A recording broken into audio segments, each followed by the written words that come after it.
Hey there, this video is going to be about guilt and shame, and especially shame because that's the thing that gets us the most. So guilt is actually a sensation that might be useful for something. It's when you feel you did something wrong and it could help you to realize, I want to do this differently, change your behavior, and there you go. It was useful for something. Shame, on the other hand, is when you don't feel like you did something bad, but you are bad. Now we're getting into dangerous territory, because how are you going to make it so you're not a bad person? It's very hard to get to that place. In fact, guilt, as I said, is very useful, but shame, on the other hand, it is actually a way that society can get people to comply. It is a way that you feel bad and then you start to change who you are, when in actual fact there's nothing wrong with you. There might be something wrong with your behavior or the consequences of what you've done, and you can always go ahead and change that and change then the outcome, and then you would have grown from something like guilt. From shame, not so much. And I'm gonna read to you something that I know. I make really long videos, and for the people who don't want to stay on really long, so I'm gonna make it nice and quick at the beginning, and then anyone who wants to stay on, and I'll tell a bit more of my own story. And here we go. So someone once told this story about that story of the emperor's new clothes, and that shame is kind of like the emperor's new clothes, where once we recognize what's actually going on, that the clothes are missing, then the devil, kind of the monster, disappears. So shame has a lot to do with things that you don't actually know about yourself, or things that are hidden. So that should give you a clue about how to solve shame, that it's a lot about undressing the issue, really getting intimate with it, and finding out what the shame is actually about. Now, this can be a little bit hard, because it would force you to look directly at that which you are fearing or feeling bad about. But once you look directly at it, you start to realize, especially if you have compassion for yourself and if you're able to accept that you have feelings and emotions about it, that in actual fact, what you're doing is quite human, and maybe you're reacting in that way because of something that has happened before, and a lot of times it's not correct that you should feel bad about yourself. In fact, you probably find out what it is to be human, and that if you talked about it and if you were open about it, the kind of people that you want to have around you are the kind of people that would be like, oh yeah, that is kind of a normal way to react given the circumstances. Okay, so I'm gonna read to you just to make it like tight. When you reveal the truth about the monster that you're calling the thing that you're ashamed about, then the monster is no more. It's just naked. And maybe a little bit sad, and you'll have to see and go through those emotions of that. You might have some sadness. When I talked about addiction a few videos ago, and I let myself also have that moment, well, actually a few weeks of this weed addiction, well, I was just basically smoking a lot because I was feeling really depressed, and I was sinking into it. I let myself, by doing that, I actually did let myself see that I really was struggling with things. Instead of always fighting and showing up as the tough guy, and that I can handle things and I need to be able to handle things. So why I'm saying this is because I felt shame about smoking weed. And I'm not telling anyone to go smoke weed. This is like a unique journey of mine. But in that video, I talk a lot about addiction, so if you're interested in that, then go watch that. But by talking about it, I kind of undressed the issue. And from that moment onwards, I didn't feel as much shame about it. In fact, it just seemed really normal to me after having expressed that I kind of moved on from there. I didn't stick with that issue, and I didn't feel so much heaviness and shame around it anymore. In fact, I just try to tell as many people as possible that, might somehow be involved in the thing, because obviously when I smoke, it's like I'm kind of out of this world in a small way, and it's just a lot better for my anxiety for people to understand, and that this is normal in my life, that sometimes I have these periods, like when I get really stressed, that is a good thing for me to do. Now, again, I'm not telling anyone to go and smoke weed. This is a unique journey of my own. Watch that video if you want to know more about it.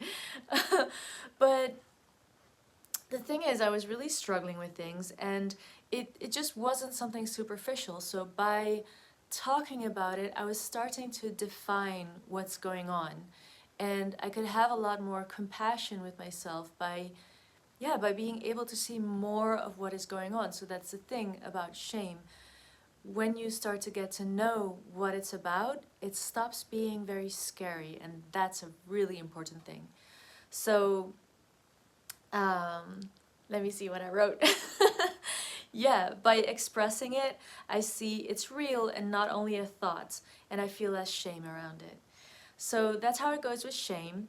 Somehow we're convinced we're bad.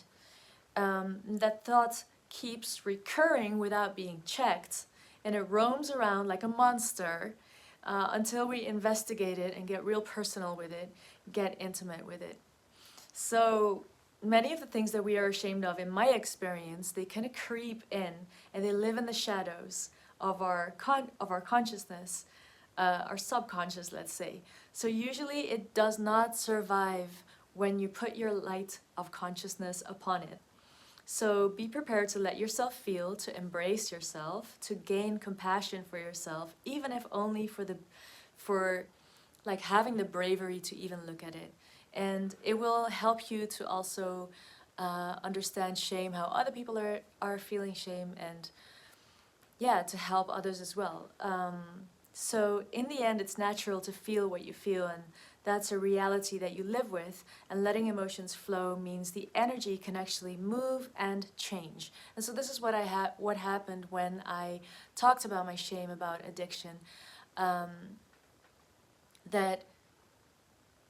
it just, after that, I just wasn't bothered about the same things, but actually I just had new kind of things show up. It was like if the whole pile of problems that I'm experiencing, things going on in my mind that are cluttering there and confusing me, and kind of, living in the shadows, like you don't have any control over those things as long as you don't know what it is. So once I start like unpacking that, like when I talked about my shame about smoking weed, then I kind of moved on, and the top of that pile was gone, and it unearthed some new things.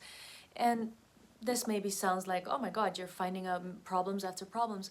No, it's actually, I find out more and more about who I am, and when the shame is taken away of that, I find out that I'm really human. Like a lot of times when we have a lot of criticism towards others, then we have it internally as well. And the more we actually dive into like, who am I, we find out very universal truths about being human and being vulnerable. And sometimes you just don't know what to do, or you're doing your best, but this is how you handled it. And it's kind of, we are the first people that should be understanding what we are about. And once we do, we can be more just mindful, like not even telling ourselves we need to be this great thing, or we need to, show up better. I think we kind of naturally do, because understanding the things where we feel so wrong about ourselves and realizing that that is a reaction, oftentimes a very natural reaction, a reaction from just whatever tools we were given, and they might not be great ones, and that is what we used. Sometimes, with addiction, it's getting out of pain. Now, who wouldn't understand that if you're in constant pain, that you want to get out of it and that you can't survive just staying in the pain all the time? So the same is kind of with shame. It's like you get into this very painful position, and it's a really great thing to try and to better that situation, because you don't want to be punishing yourself and making yourself stay in pain. Now, there's a lot I want to say about this. You can read what I just read in the description. I'll have it written there. And now I'll kind of move on to, yeah, kind of my personal journey with this. But before I get there, shame is a very big societal control mechanism. When I will explain more about this when I get into my own journey and talking about the fawn reaction. So you have flight, freeze, oh shit, fight, flight, freeze, and fawn. And fawn actually comes when the first three don't work. And I'll get to that in a moment if I don't forget. But yeah, basically society and a lot of societies use shame as a way to control the collective, to make sure whole groups of people stick or stay in line. And I think that is one of the reasons why it's really good to research and check out our own shame, if we actually need to have that, and to find compassion for ourselves, but then also find compassion for like other people, but maybe even for the whole collective. And to start, especially people with, like, I have complex PTSD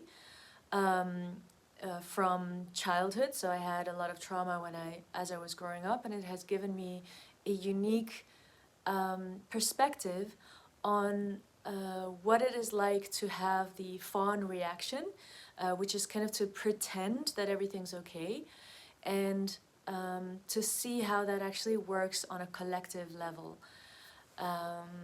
And it's really okay if you feel like this is not me, but when I explain, I think you might start to understand it, and people with the experience of complex trauma or early childhood trauma might recognize a lot of the things that I'm saying and that I've experienced, and I'll try to kind of define it so that you might recognize some of the things, and it's not to put you in a bad place like, oh my gosh, now I have trauma.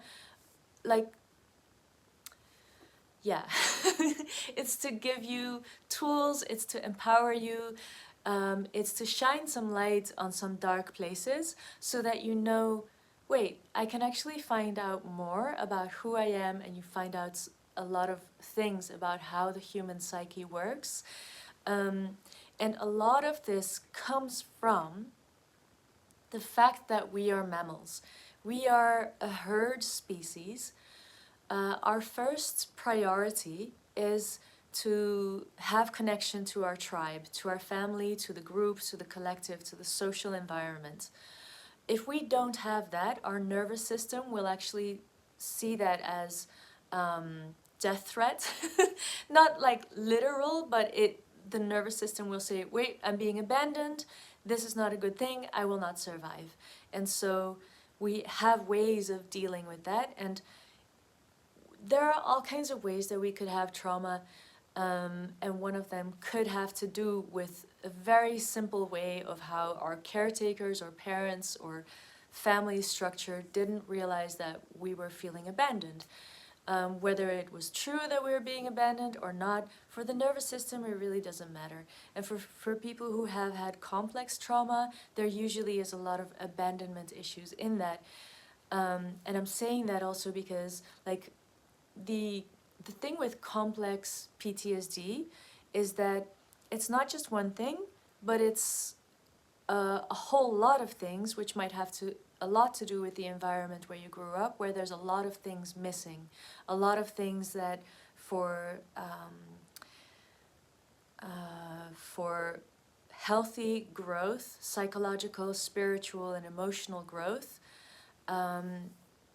there's a lot of things that we actually need that in a lot of societies are not really, those needs are not consistently met. So, so this makes us very vulnerable. Um, and I will explain later on through my own experiences how I've experienced a lot of things, how I can define them, and how that really helps to understand what we might be going through, because it occurs with a lot of people with complex PTSD, and what you can do about it. Uh, just caveat, it could be a long process, but being aware, having consciousness around it can like make it go faster. But it's always a unique journey. So anything that I'm saying is just my perspective, it's from my experience. So if you're having a completely different experience, don't worry. I might not be, it might not be relatable, and that's okay. There's probably other people out there who are talking about this, and for me also sharing all of this, it's helping my healing journey, and I hope that it's helping someone out there. So yeah, I want to talk about the collective, uh, um, the way that our social collective uses shame. So shame, in that, I think everyone really understands it, but maybe I just use an example. In a very, very detrimental way that shame is used is, for example, that people don't feel a lot of the times that they can speak up when something really bad is happening, especially when they come from an environment where they've not been listened to or protected. And so they might feel shame to speak up, and even if they are the victim, they might feel like they shouldn't ask for attention, or that maybe it's kind of their fault, or, and these are all not great situations, because this is already telling you that not only the environment where they've been, but also the environment where they're at, their nervous system is seeing that environment as not safe. If they did feel safe, the normal human reaction, like how our body would usually function, is to start telling people like, oh my gosh, something's happened to me. And by their raising of their panicked states, by expressing all of that, other people start to be aware there's something wrong, they come to help, and as a group, as a social group, they start to try to help this person and figure out what needs to be done, maybe protect them, maybe find the perpetrator, find where the problem is, because a healthy group will actually band together, signal what's actually going on, find out together, and then solve the problem. Make sure that there isn't that aggression or that problem being put on anyone, because they recognize that if it can happen to one person, this person's signaling something that is going on that could happen to the group. And for a group, it is never good to have anything happen to one of them. And you know, the group, by being a lot of people or beings, they know that they have strength in numbers. But a lot of the thing that happens with a lot of societies and collective social systems is that there's this conquer and divide. So by sowing a lot of fear in a lot of people, or people living in a baseline of fear, and they might not even be aware of it, as a social group, the cohesion is broken. Like, one person is attacked and the others go, oh, well, maybe that person was just asking for it. Like, for example, if a girl walks in a short miniskirt and she's attacked by men, and then people around it say, well, she shouldn't have worn that miniskirt. That's kind of like victim blaming. You could have all kinds of ideas about that. I'm just giving it an example, and there could be lots of examples where the person who has been victimized is actually the one who is then blamed. That situation is a breakdown of social cohesion. The group is not reacting in a healthy way, and what is actually happening in the divide and conquer is that there is unsafety, and individuals can't find safety with the group, and so they have to do it on their own, and everyone starts doing it on their own, and you start to see people going into this hyper individuality, and like, I gotta make it on my own, I'm gonna fight for my existence, I'm gonna, instead of, and this, as in our Western society, it's very much applauded to be the only one, to be the one that, makes it to the top, and like, it's like implied to elbow your way to the top, and that's just the way it is. That is what happens when you don't have good social cohesion, when there's not enough care being given to the most sensitive ones. And sensitivity is not weakness. Everything has its strengths and weaknesses depending on what you want to have happen, depending on what you want your outcome to be. If you want your outcome to be great social cohesion, then you want to applaud diversity and applaud like taking care of everyone, especially the weakest ones, because then you can really have all of the gifts of everyone, especially the people who are sensitive, because they will be able to see who needs help.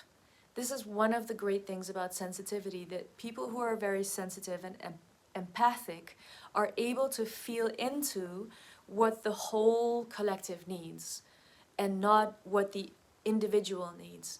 Also, that is important, but there needs to be this balance, and that is where diversity comes in, that we want to have to make use of everyone's talents. And then that would be a very thriving, cohesive social structure. So in this video, I am only talking about the aspect of shame, so only about solving that problem. So I'm gonna go back to that. So, oh gosh, yeah. I hope that I can tell everything. Yeah, so shame. And I'm gonna tell it from the perspective of complex trauma and from trauma.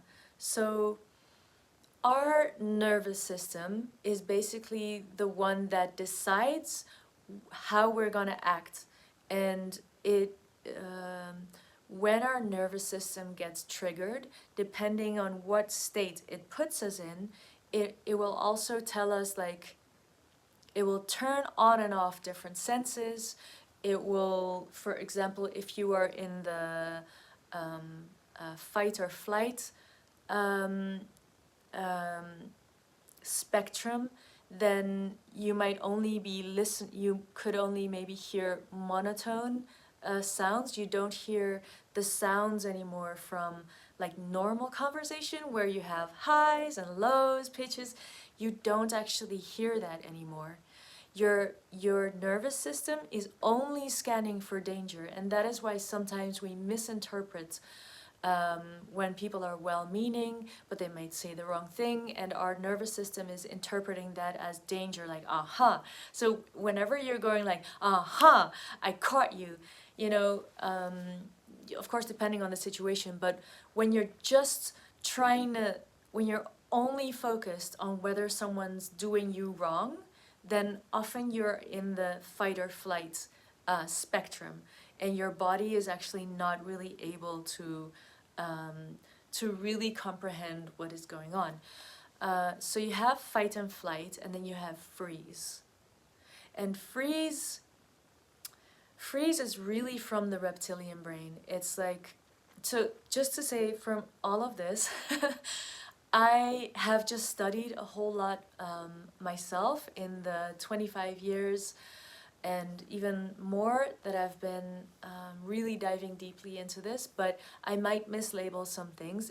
This is just to give you an idea of how things are working and for you to feel like, oh, I get this. Oh, that's why this might be happening, or now I understand why this or that happens. So I really hope that like in the court systems or in juries that there comes a lot more understanding about the nervous system and about our about actually it's called polyvagal theory, but also about the fawn response. So like I was saying, you have the fight, flight, or freeze. Freeze is actually when the psyche or the body sees no other option, so it doesn't trust that fight or flight will work, and then it will freeze. So it'll be like, I'm gonna pretend that I'm not here, so it's a very deep dissociation. I'm gonna pretend I'm not here and hope it passes. If those three things don't work, that's most often when fawn kicks in. So fawn is the state where you start pretending. And I think that people really need to be aware of this, because when someone is in that state and starts to pretend, they have possibly gone through all the other options, and it might have happened in the past, and they might automatically now be switching to fawn. So it's just to also to let you know that if someone is switching, or if it's you, to just be a little bit mindful that there might be a lot of things that have happened beforehand, before the nervous system of this person decided to do it like this, or decided to like really hone in on this patterning. But just to tell you to have some compassion for this. So the fawn response will often only kick in when nothing else works. So I know this from my life. The environments that I was growing up in, there actually wasn't anyone who was checking like what's going on with this little girl. I interpreted my environments as extremely hostile. And actually, if I was having a problem, if something was being done to me, if I was not feeling good, or I was feeling sick, or I was feeling unwell, or I was feeling like I was in danger, I would feel fight, flight, and freeze, but I had to keep moving. I had to control all of those things of the fight, flight, and freeze. I had to use all of that energy that is there to pretend everything's okay, because my environment might be even more dangerous. And the fawn response, I think, has a lot to do with, look, if these other three states have already happened in the nervous system is pretty sure that the situation, like, it's already vulnerable, there's already been a trigger, there's something very wrong, but now the nervous system has seen that I have to pretend to be okay. That's the only way that I can control this situation and come out of this alive, or come out of this unharmed. So it's a very highly, the extremity of the situation for the nervous system of the person going through it, it's very high. It's like a high level pain or alarm, unsafety being registered. So this is very important, and the reason why I said for court cases and for juries is that they will maybe, like, it has happened a lot of times that we know that maybe someone is on the stand trying to get someone convicted that is stalking them. I've literally heard of this situation, and the investigators that were specialized in um, the the perpetrator's side, they were specialized in how people who are like real predators that have no empathy. I'm just like blanking out on the word for that. But yeah, a lot of this comes, this trait is in a lot of our leaders that we have now. So divide and conquer. I mean, do you hear me? Can someone put in the comments what I'm trying to say? This trait of where people do not have empathy, and like women especially being stalked or even being murdered. Obviously then they're not on the stand, but yeah, telling the jury like I don't trust this person, they've done this and this and this and that. And then there was this woman, she was saying like, she called the police and she said, there's this guy, he's on my veranda, I'm really scared, something's wrong, he's gonna attack me. And they were like, well, what's he doing? And she's like, well, literally he's standing there with flowers and a box of chocolates. And the police was like, miss, you're lucky, he's just trying to be nice, go to sleep. And that woman was murdered. And they didn't see the context. Like, it was like 3 a.m. at night. He had been stalking her. They had dated. He was, that whole scene, he was showing her that I can come into your personal space and scare the shit out of you, and there's nothing you can do. And I can get the police to think I'm a good guy. So, if you want to know more about this stuff, then watch Lisa Bilyeu, Bilyeu,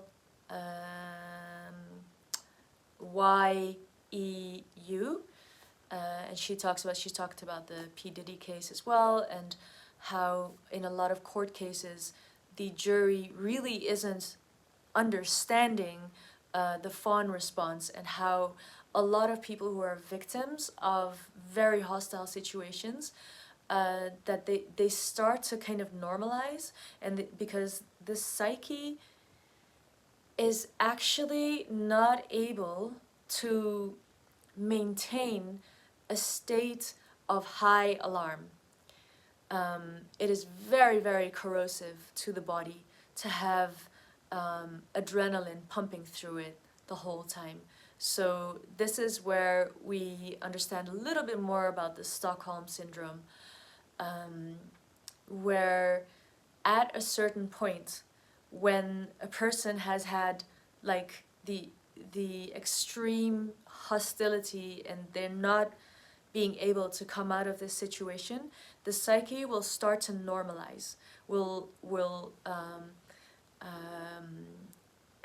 like become more and more in the fawn reaction.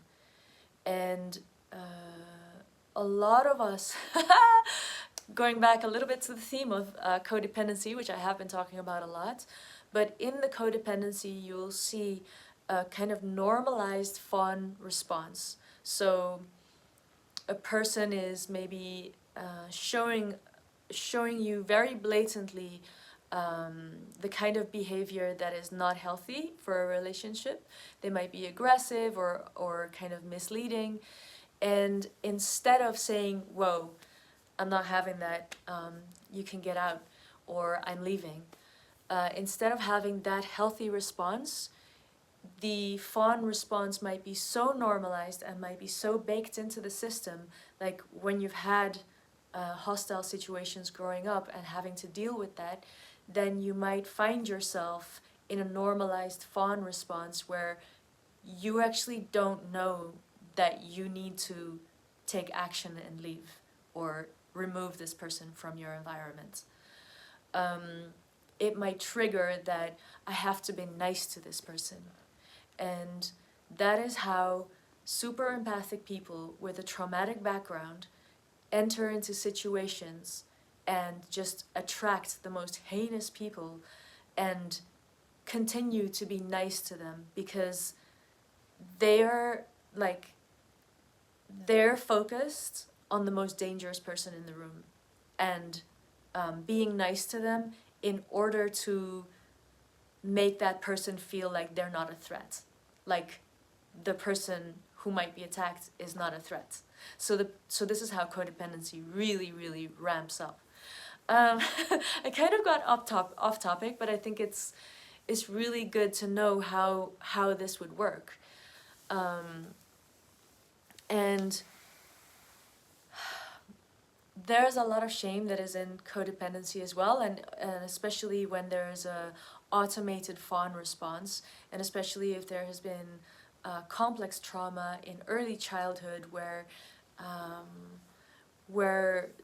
there wasn't safety. Safety is like the biggest word, the most important thing.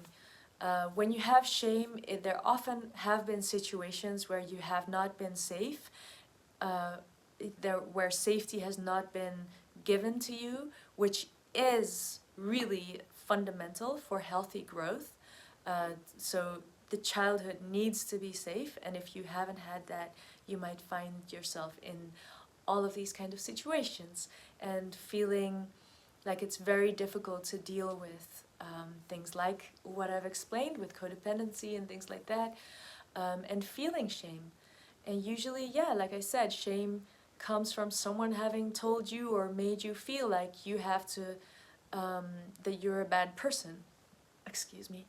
It's also the interjected perpetrator thing. You can look it up, where someone might have convinced you of something or might have told you things like you need to be a certain way, and even if you didn't believe it, maybe you couldn't really get out of that situation. For example, if you're being bullied, sometimes your parents are the ones doing the bullying, maybe in a very subtle way, like trying to get you to do things that you don't feel comfortable with.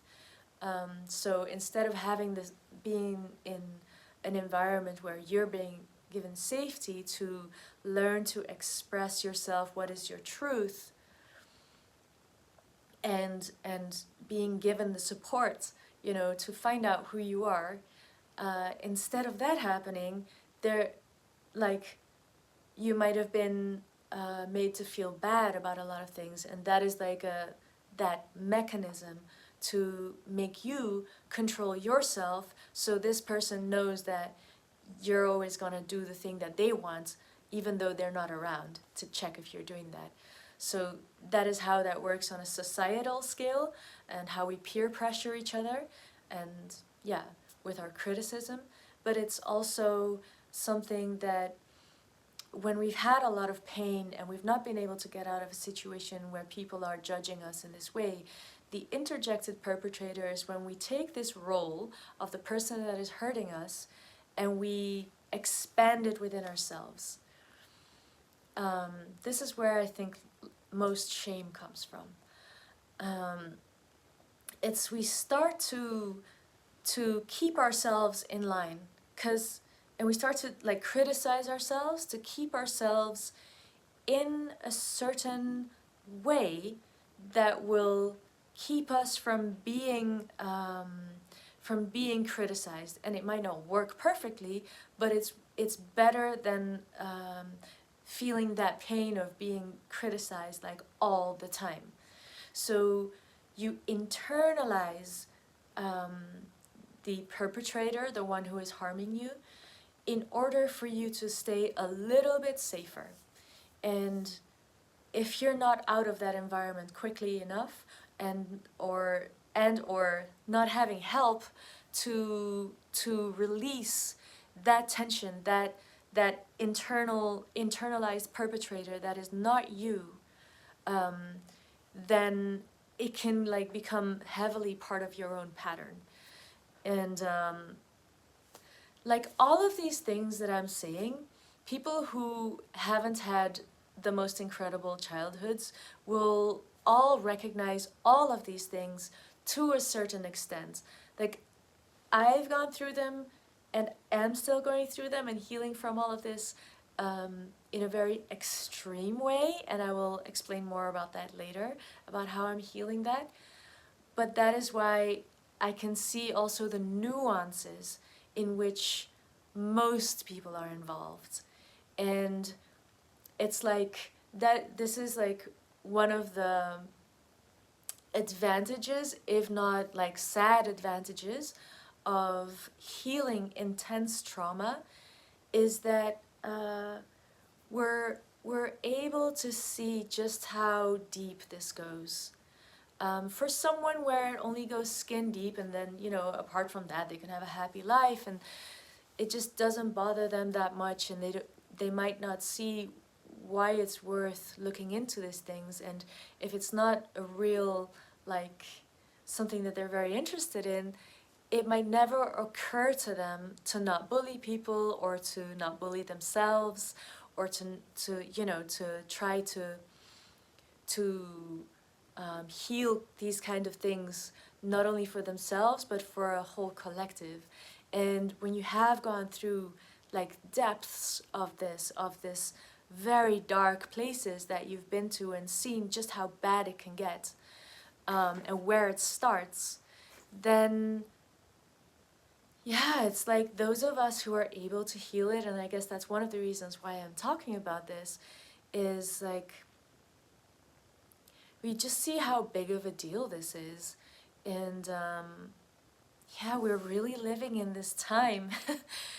I guess in every time it would be the same, but I think a lot of people are sort of feeling like there's this possibility to shift, to have consciousness about things, and to change this for our whole collective. And I'm super empathic. I think from like age 1 or 2, I already felt like anything that is happening to me, like I need to end torture in the world now. I need to do that.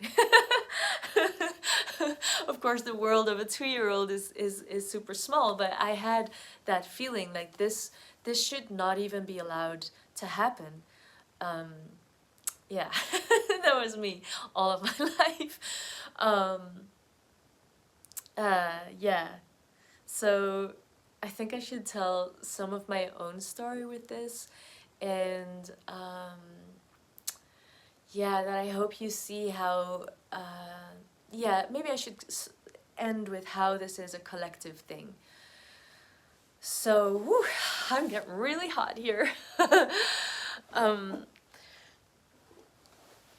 Yeah, in our society, I have seen with my own eyes, with people who are not even seeing themselves as that there is trauma that they're dealing with or anything, like it could be a very normalized thing, where I saw in a group, I saw it a lot of times, one person is being bullied by someone else. It could be like in a workplace or in some group, and they're like starting to grumble about it and being like, wait, I don't feel good, that's not okay, but still they're kind of like confused about it.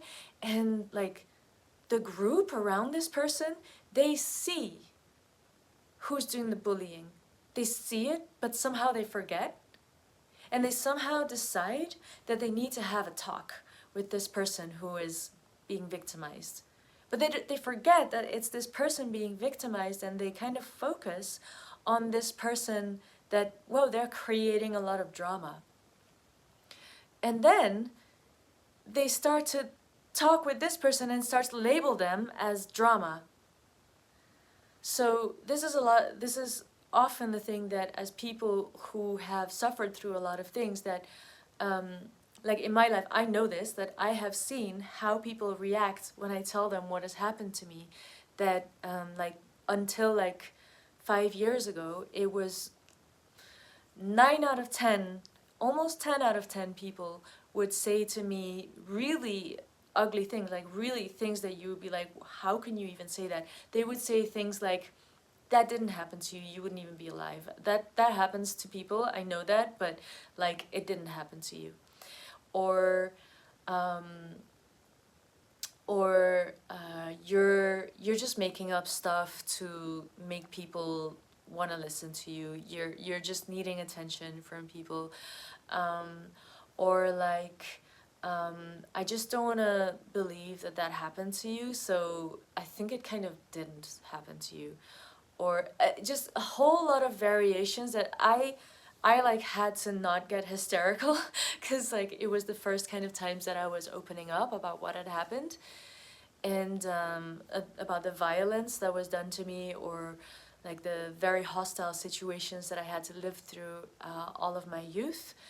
Um, and to deal with, and I didn't get any help, and I just had this experience that as soon as I started to try to tell people what had happened, they would actually label me as problematic and not even go and figure out like, wait, who did that to you? Like they didn't even get angry like, wait, who did that to you? That should never have happened to you. And you know, I want to support you. Oh my God, I can't believe that happened to you. And I just want to protect you. I don't want that ever to happen to you again. Oh my gosh.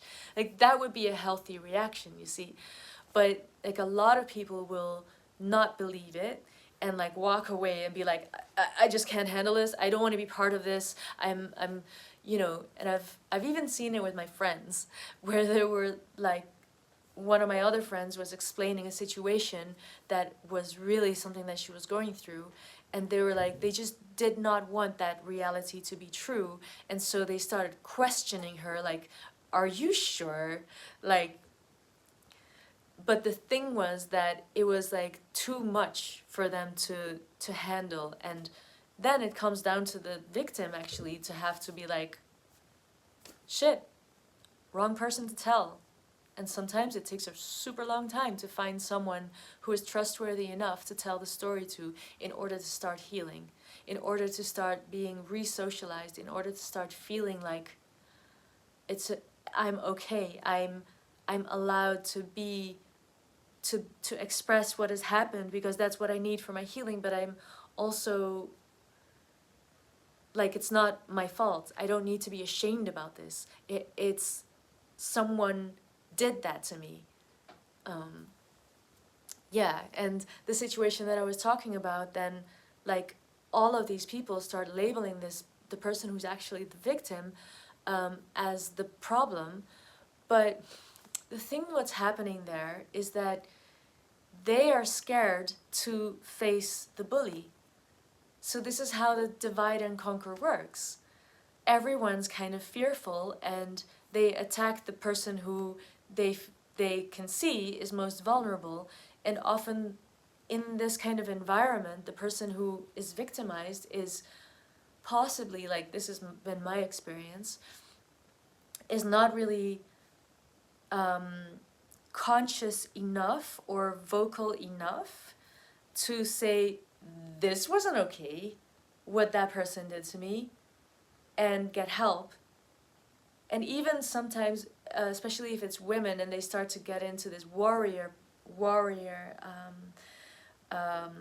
energy, and the men around are kind of fearful or feel themselves being victimized, this is how bullying also works. If you want to see my own story with bullying, you can watch the video called I'm a Racist and So Are You, where I talk about how I realized this in my own life, where they start actually bullying the person who is being bullied, because they subconsciously feel like that's the only one that I can handle, and it will at least make me feel better or a little bit higher, and take the pressure off of me and put it on someone else. And often that's the victim. How sad is that? So that is how social issues, and especially like a whole lot of secrets and a whole lot of things that are happening in the dark that people don't really know about, that people aren't listening to the stories. Like if they knew all of the things that are happening, like children that are being victimized with violence and rape. Women, you know, it's like 20% of women have experienced this. We don't even know how many children.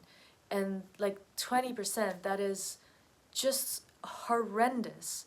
And I think part of it is that collectively we feel this shame and we're not conscious about everything that is happening with that shame and how it's being weaponized. And as soon as we can understand and get intimate and get really clear on what this shame is, then like the people who want to who are ill-intended can't control people anymore. As soon as people feel healed and empowered, they don't let other people be victimized. So, yeah.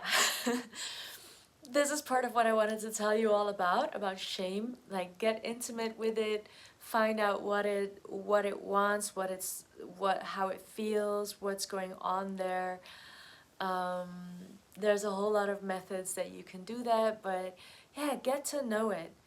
And it won't be as scary anymore, and you'll start to see where someone made you think that you're wrong and that you need to be ashamed of yourself. But I think as the collective humanity, we need to understand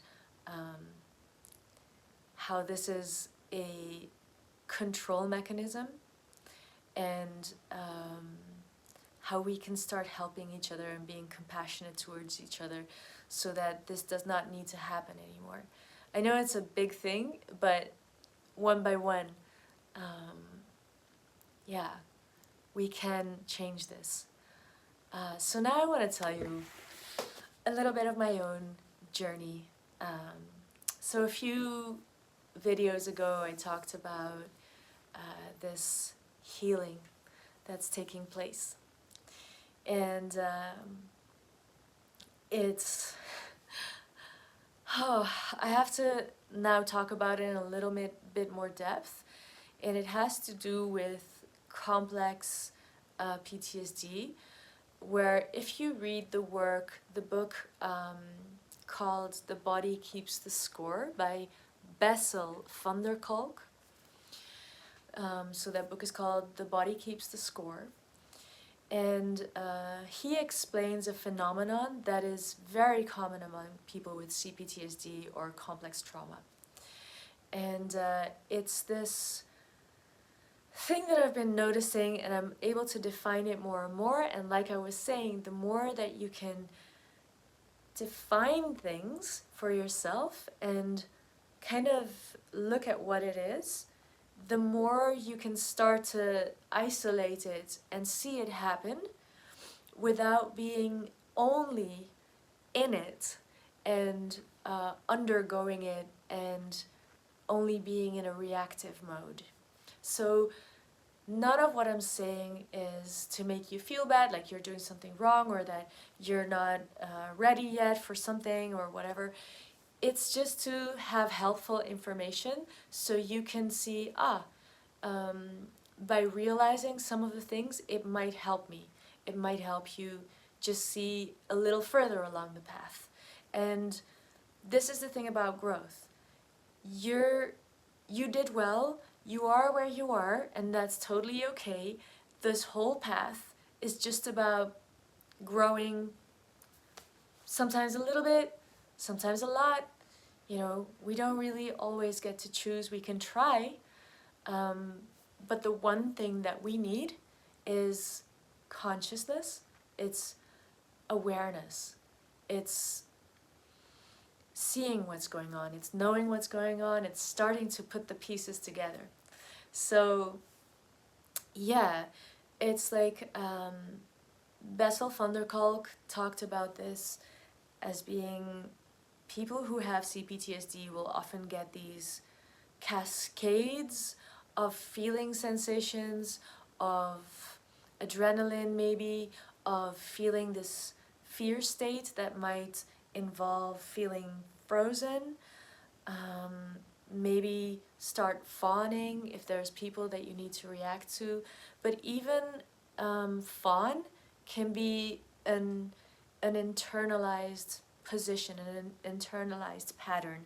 So what I have noticed, and this is how I'm going to describe it, is it's like there's this, suddenly it'll happen, I'll start to feel not good, and it's kind of like a cloud descends on me. That's how I'm going to call it after years of going through this. And this cloud is, it could be depression, it could be some anxiety. I often, because I've been focusing on it and really going into the micro details of what it is, I notice it as the sensation of feeling cold around my nose and my upper lip.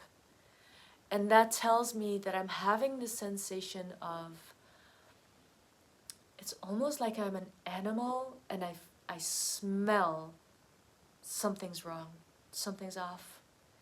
And the fear in my body ramps up. And I might even have difficulty talking. I might kind of blank out. I might start to feel a heavy tongue and start to slur. The thing about it for me, and no, I'll tell you this later, but so those are the sensations, and there might not be something that I can see like why this is happening. That the why is something that's cognitive in the thought, in the mind sphere, and if I start thinking about why, I might actually dissociate. So we often escape into our head and that can be a coping strategy in itself, and it's okay if that happens, but it's good to be mindful of that you do need to, like, the healing takes place the more that you're able to be in your body, to breathe. And if it's difficult to do that, that's just information. So the healing takes place as more and more capacity there is to be in the body. In fact, the more you can be in your body, the more healed you probably are. So, yeah, when I realized that I had dissociated a lot, that was like when I was around 19, 20, 21. And at that point, I could state, like, I knew that I was dissociated 98% of the time. At the moment, I would think that I'm dissociated, depending on the day, it'll be between 25, I would say, percent and 60% on a really bad day. But yeah, just to give you an idea. And like I said, the fawn response makes it so that the outside world may not even realize that I'm disassociated. So I have learned to deal with the world, to be in the world, even though I'm dissociated.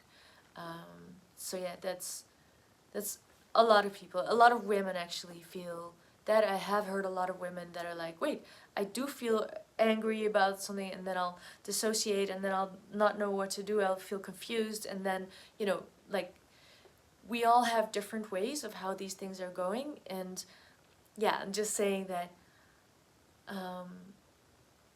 starting to ask yourself, what does it feel like? Where do I feel it in my body? It's okay that I'm having thoughts about it. It's okay if I don't manage to recognize a whole lot of things. But it's like every little step is like a step, is growth, you know? And so I have started to be able to define this cloud.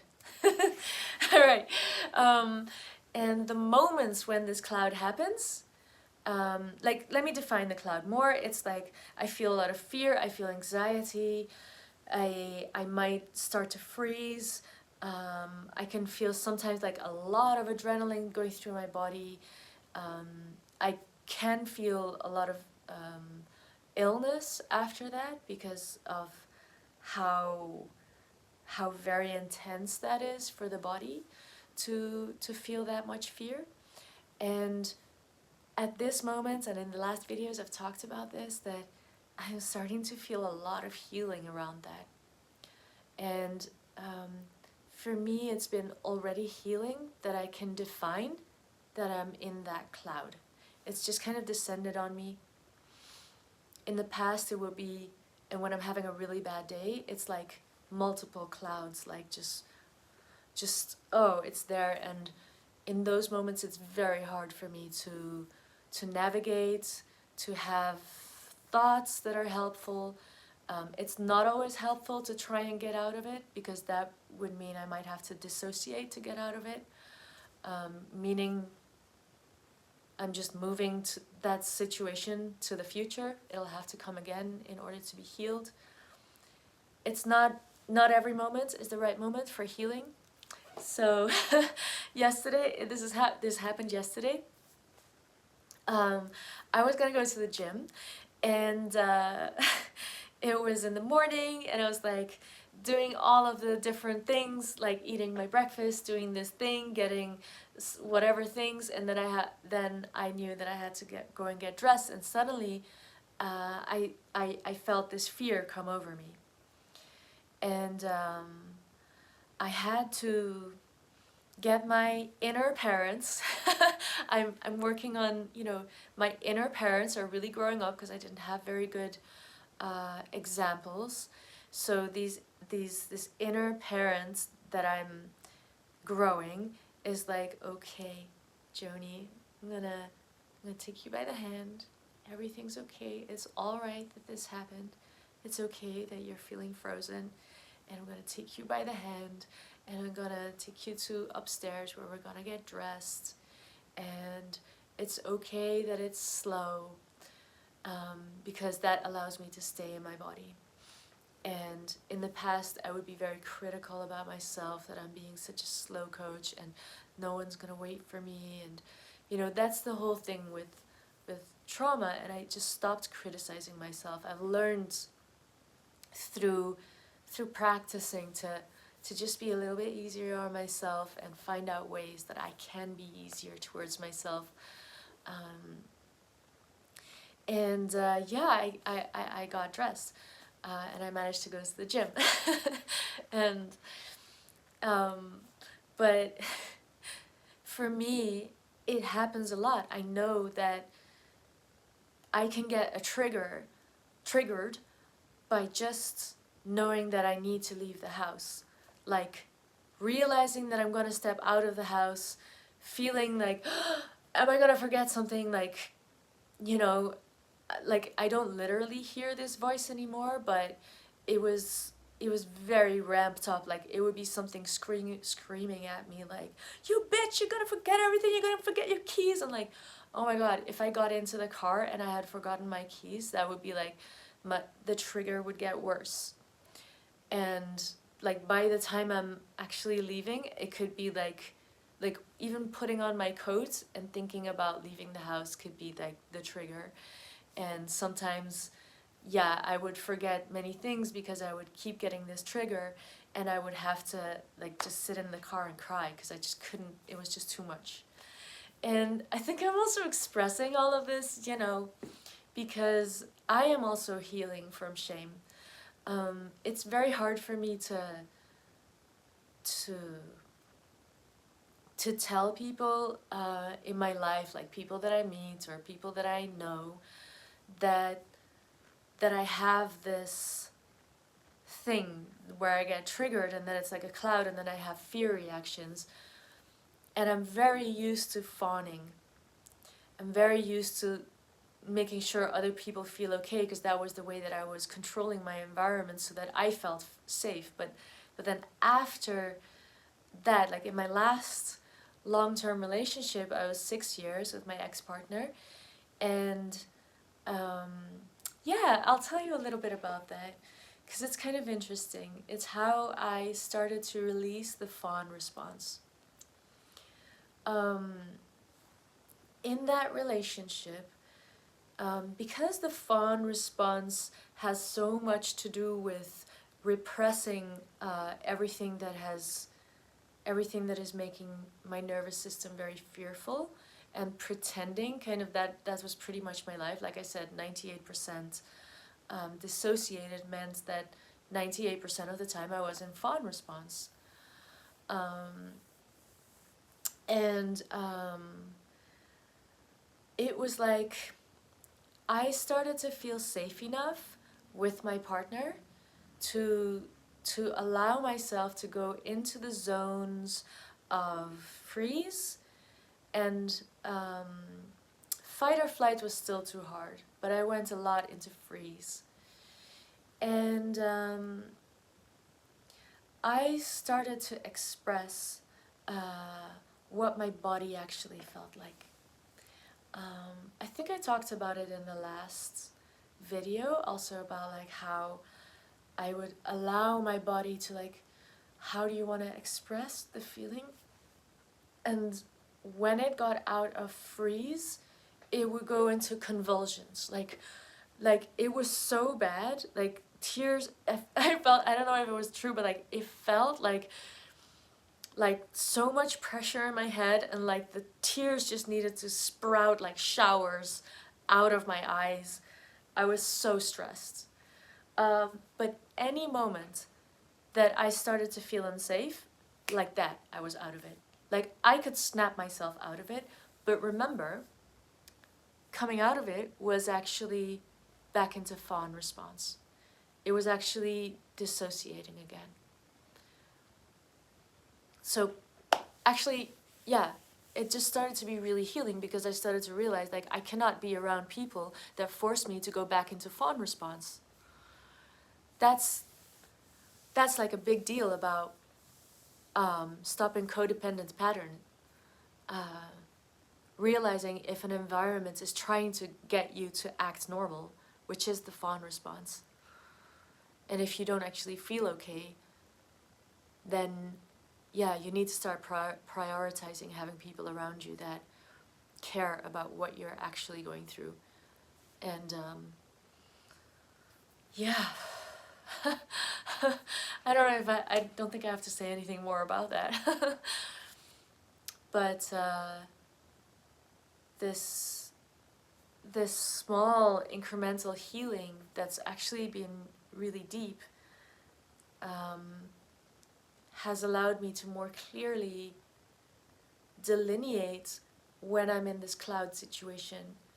And talking about it here, it's not like I had to stop talking about all of this kind of psychological stuff to all of the people around me, because it just wasn't everyone's piece of cake. And I get that it's not something maybe for everyday talk or for everyone, but I know it needs to be expressed, and I know that I need to express it because it's such an extraordinary way to live, and that I'm kind of forced to live. But in order to empower myself, I'm gonna be like,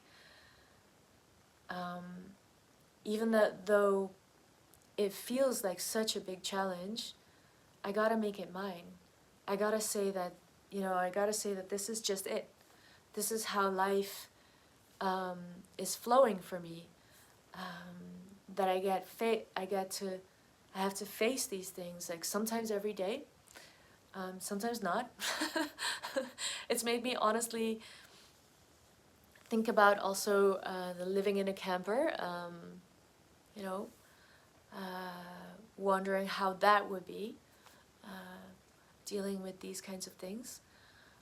Maybe it doesn't have to be that much different. And the thing is that having a really like integrated fawn response, like it's kind of also like whenever, this is something that a lot of people who've had complex trauma might also be very familiar with, that when something happens and everyone panics, it tends to be the worse the situation is, the calmer I get. Because I have such a deep fawn response. And of course, I've been talking now about the fawn response as something you don't have a choice in, but I have actually used it as an aid. When people are panicking, I know how to not panic. I know how to leave whatever I see, like, okay, there is nothing I can literally do about that right now, but things need to happen, things need to be arranged, I need to get on top of things. I can actually take action when the shit's coming down around me, when the house is on fire. Literally, I've had that. And yeah. So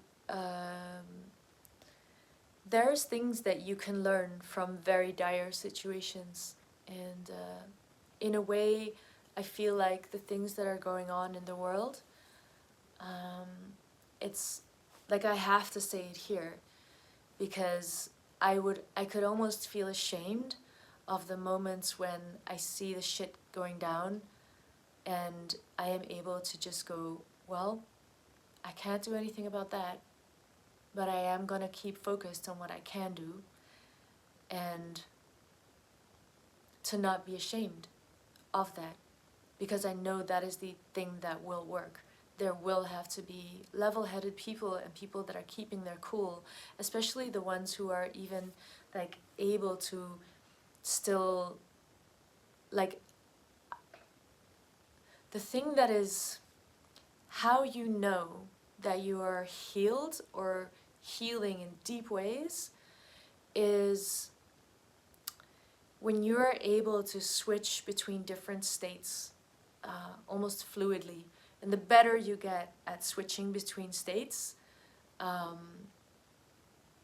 like, the more you can have control over your I don't want to say body, but it is true, and control of the situation.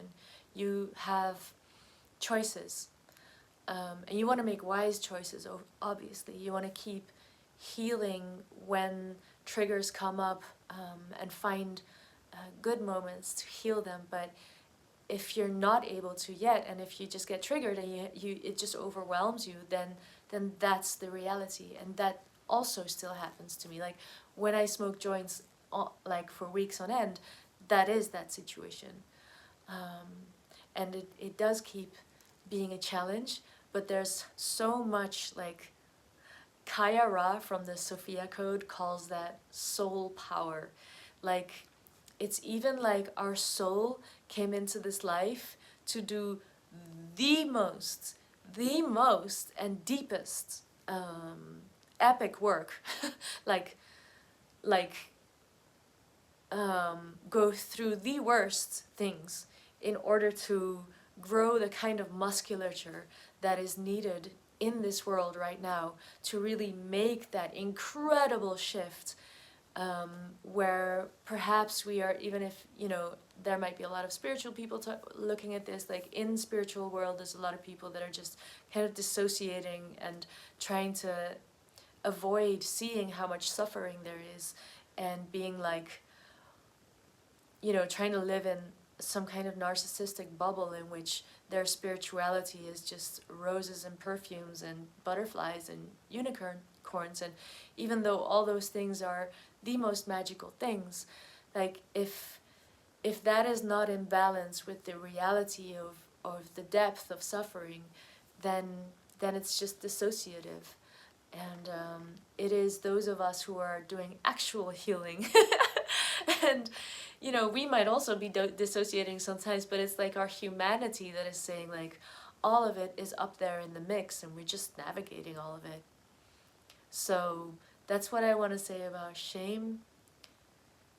It's just our task to navigate it and to find forgiveness for ourselves that there's a lot of there's a lot of illusion there, and we can tackle that. We can do it, and yeah, I hope what I've been talking about, that it might give some of you out there some hope, some information, and do what you want with that information. Know that I'm not like a psychiatrist, psychologist, or anything like that. So, of course, do your own research. But yeah, I've shared a lot on this channel, and anything that helps you, man. Yeah, I hope you feel blessed wherever you are in your journey. From my heart to yours, man. Woo! Let's live. Let's make it count.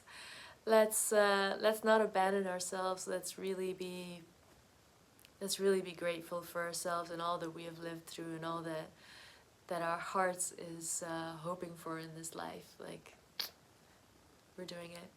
All right. See you next time, and blessings. Bye.